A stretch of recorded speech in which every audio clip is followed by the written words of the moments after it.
Duan Thi Huong, a Vietnamese woman, was sentenced to 3 years and 4 months of imprisonment for the death of a man from the Democratic People's Republic of Korea (DPRK) at a Malaysian airport in February 2017 after pleading to a lesser charge filed by the prosecutors. The Attorney General agreed to drop the murder charge if Duan pleaded guilty to an alternative charge of voluntary causing harm using the nerve agent VX, and she took the offer.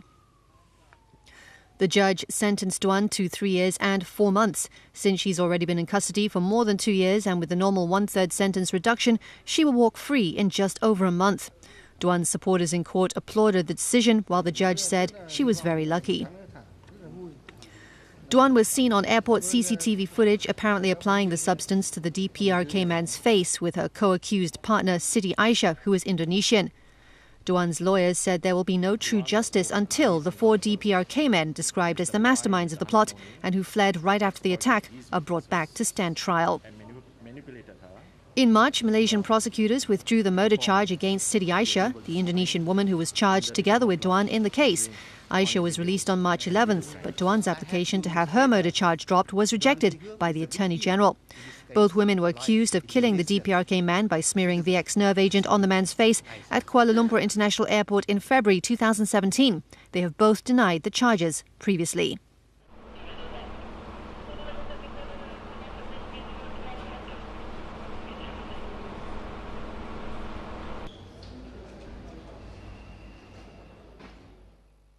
Still on North Korea, a break-in at the North Korean embassy in Spain last month was a grave terrorist attack, a representative from North Korea's foreign ministry said recently in the North's first official comment on the incident. The foreign ministry representative also called for an investigation and said North Korea was closely watching rumours that the US Federal Bureau of Investigation, FBI, and an anti-North Korea group were behind the raid. However, North Korea stopped short of blaming Washington directly for the raid and asked Spanish authorities to conduct the investigation in a responsible manner, according to the North's KCNA news agency in a statement on their website. A mysterious dissident group accused of breaking into the North's embassy in Madrid last month said it was temporarily suspending operations. That came after a Spanish judge issued international arrest warrants for 2 suspects Spanish authorities say fled to the United States.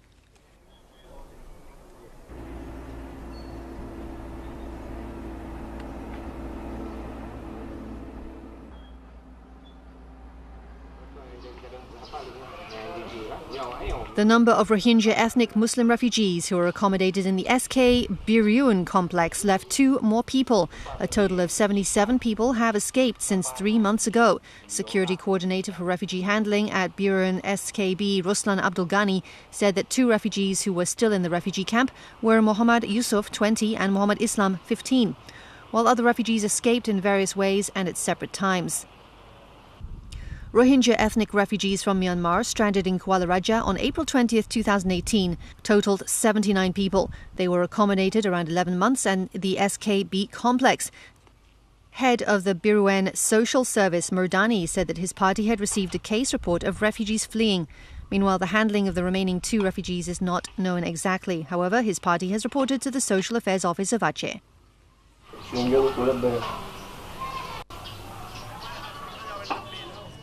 2 of the owners of a high-rise commercial building that caught fire last week, killing 26 people and injuring 70, have been arrested.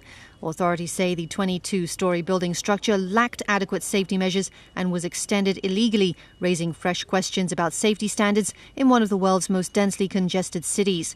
Assistant Police Commissioner Abdul Batin told reporters that SMHI Farouk and Tasvirul Islam, who is a district leader of the opposition Bangladesh Nationalist Party in the capital Dhaka, were arrested for negligence and violations of a national building code that resulted in casualties. He said police were also looking for the owner of the developers that constructed the building in the 1990s. Lax regulations and poor enforcement have often been blamed for large fires in the South Asian nation that have killed hundreds of people in recent years, almost 100 in the past month alone.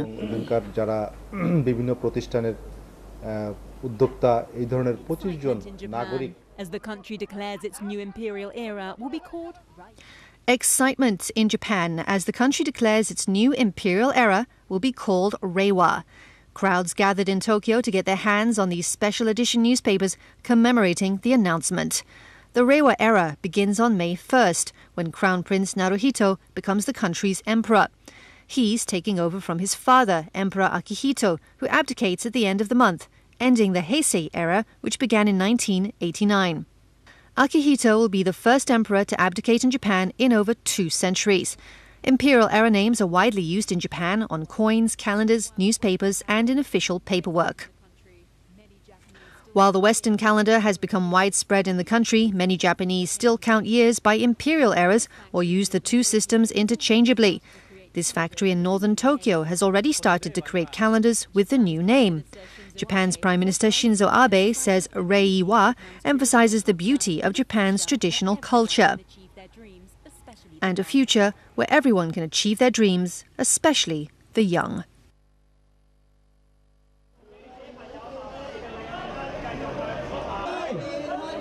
Over to Hong Kong now, where thousands of demonstrators took to the streets recently to oppose local authorities' plans to change extradition laws, fearing an erosion of personal freedom and the city's status as an international business hub. Protesters marched whilst shouting slogans and carrying banners against the proposed legal changes, which could grant the city's leader executive power to send fugitives to jurisdictions not covered by existing arrangements, including mainland China and Taiwan.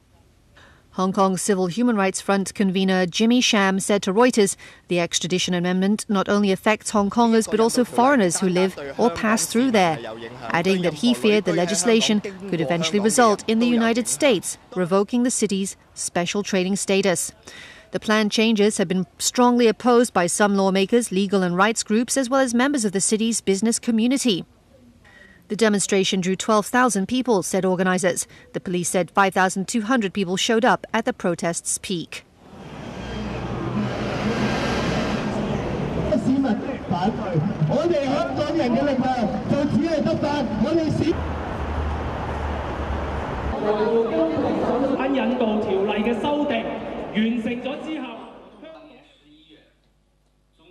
Meanwhile, Chinese President Xi Jinping has extended congratulations on the launch ceremony of the 2019 Year of Tourism for China and Pacific Island countries, calling for closer cultural and personnel exchanges.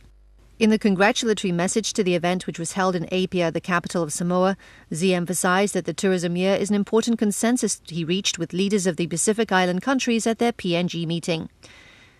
The Chinese president expressed the hope that the 2 sides would seize the opportunity to expand cultural and personal exchanges, boost practical cooperation, deepen mutual understanding, and consolidate the public support for their comprehensive strategic partnership so as to bring more benefits to the people of both China and the Pacific Island countries.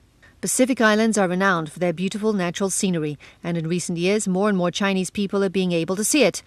Countries like Fiji and Vanuatu, for instance, have been enacting measures to attract Chinese visitors, including renovating airports, improving infrastructure, and training local staff to speak the Chinese language.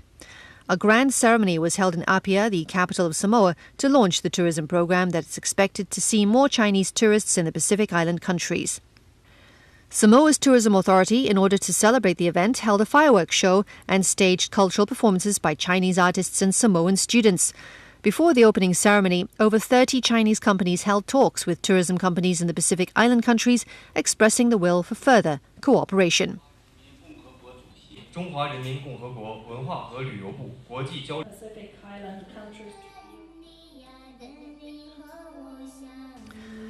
Brittle bone disease is a genetic disorder which makes the bones incredibly easy to break. In China, it affects 1 in every 15,000 people. In a rural part of southwest China, 3 sisters with the condition are overcoming their pain and hardship by streaming their lives online. Like thousands of young people in China, they try to make a living by live streaming online, but for the Peng sisters, even sitting takes effort. They suffer from a condition known as brittle bone disease. Peng Yan is the eldest of the 3 sisters. She's 32 years old and weighs 13 kilograms. The sisters are now an internet hit, having amassed nearly 500,000 online followers. But their videos are not about their pain and hardship. The sisters' decision to put themselves out there wasn't an easy one.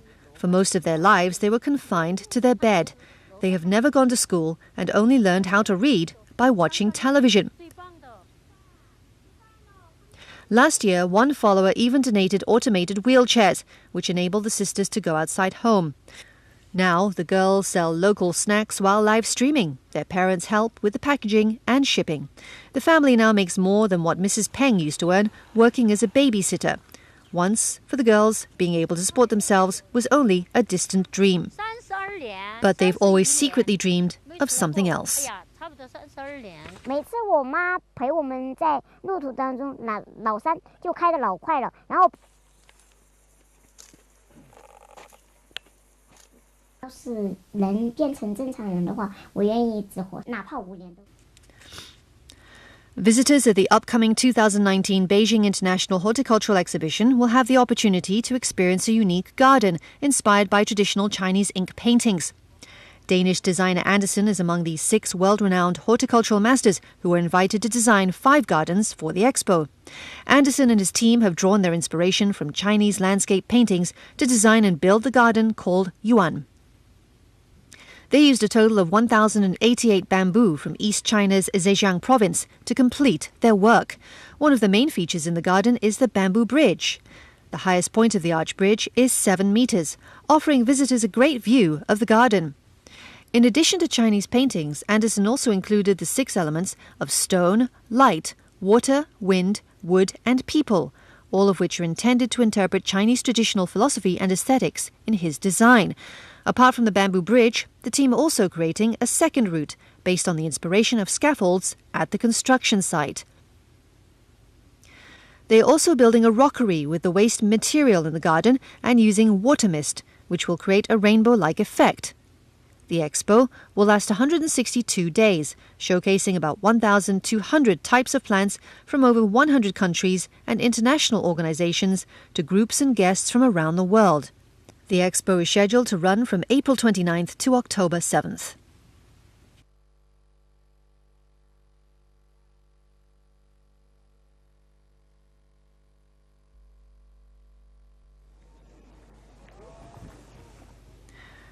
Archaeologists are continuing working on the Mayan ruins of Chichen Itza in southeastern Mexico to learn the true story of its demise centuries ago.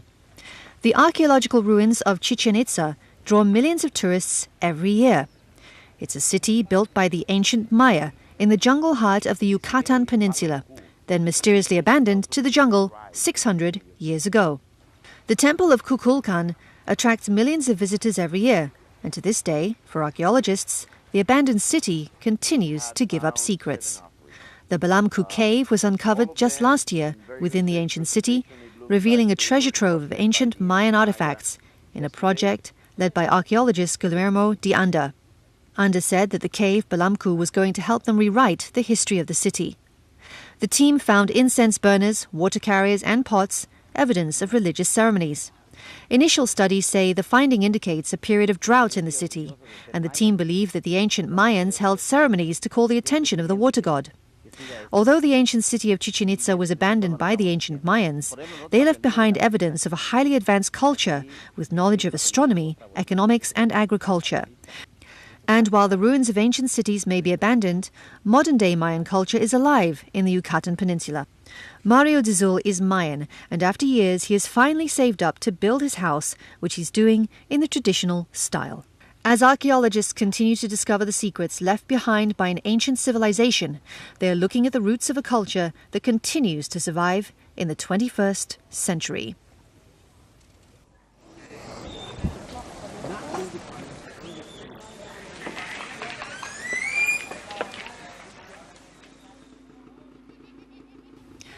Indonesia's ban on a popular form of transportation didn't stop one man. Sutino Kinong Hadi has pioneered the concept of mobile libraries in Jakarta by hauling books rather than hauling customers. Kinong began his career as a BIMO driver in the 1980s, a common and now iconic public transport in Indonesia. But in 2017, the government decided to ban its operations in Jakarta. That immediately put Kinong out of a job, until a few years ago when he decided to modify one of his old BIMOs for a good cause. Kinong began spreading his love for books and reading in 2013, often driving around for hours in narrow alleys with his stash of books behind him. In 2016, research showed that Indonesia ranks second last in reading interest. This shows that the government and local communities need to come together and create effective programs to make reading a cultural habit. In the past few years, communities have launched movements that help to expose the younger generation to the importance of reading. One of them is Indonesia Mengajar, which literally means Indonesia teaches. The organization sends educated youth to teach young children in remote areas across Indonesia. Kinong's interest in books is already beginning to transform the lives of the children he meets on a daily basis. His great determination to help educate the children of the country has taken him to places he never thought possible.